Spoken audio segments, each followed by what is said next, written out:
Hi, I'm Jennifer Kathleen Gibbons. I'm a writer living in Fresno. My dad died recently, and he lived in the Calumet home over on West California Avenue in Fresno.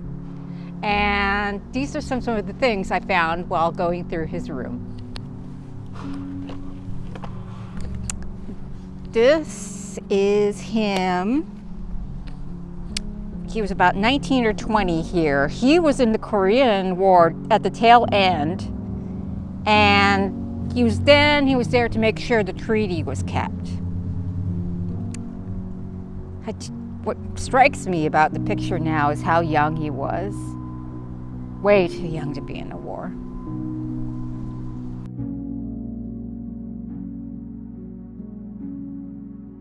I don't know who the dog is, but again, I'm struck how young he was. He has 3 stripes. I don't know what that means military-wise. It's definitely one of my favorites. He looks so handsome. He doesn't know what the world has in store for him yet. How's that mean? That makes me feel bittersweet. He made so many mistakes in his life, and I wish he could have had some do-overs to make it better. Photograph of my grandmother, Helen, who died 6 years before I was born, and she was only 60 when she died.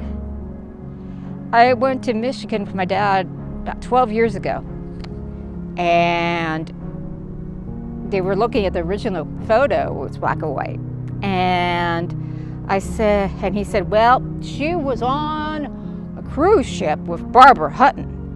And then my Aunt Kathy, she said, it wasn't Barbara Hutton, it was Doris Duke. They were 2 debutantes back in the 30s. They bickered about this for 5 minutes, who it was, Doris Duke or Barbara Hutton. I mean, my dad always told me it's Barbara Hutton, and the debate will never be satisfied, you know. It's been 90 years, and we'll never really know if it was Barbara Hutton or Doris Duke. Oh yeah, Marilyn. He had a big crush on Marilyn. And he would tell the story at the Calumet home that he was in the audience. The big thing in '54 was USO tour. USO tour. Marilyn left her honeymoon early. She went and performed, and my dad used to say he was in the audience in this. And I would tell him, Dad, is that true?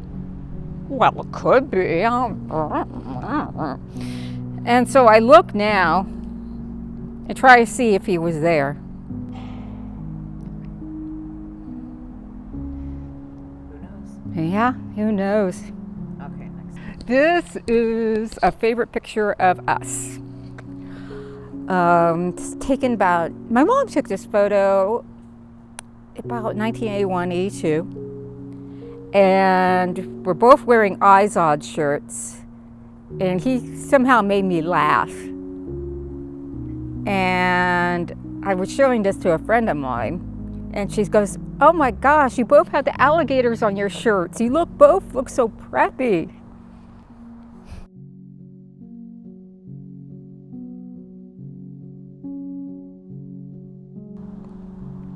I keep on thinking of a line from Tree Grows in Brooklyn. Enjoy the little things in life, because later you don't know what's going to be big things.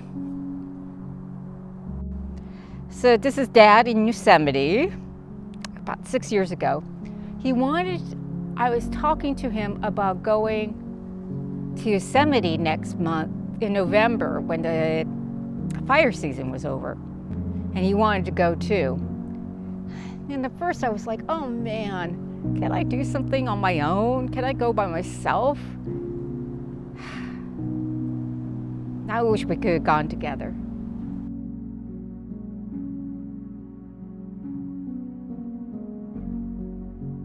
Every day I miss him.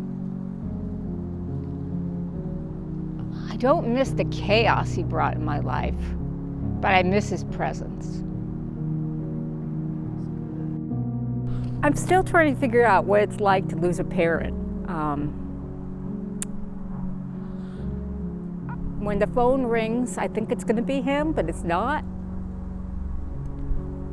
What I do know is all my life I worried about him. I mean, he smoked, he drank, he put salt in all of his food. He jaywalked in San Francisco. He took so many unnecessary chances. But when I was with him, when he was dying, I thought, I don't have to worry about him anymore. He's going home, wherever home is, and he's finally going to be safe.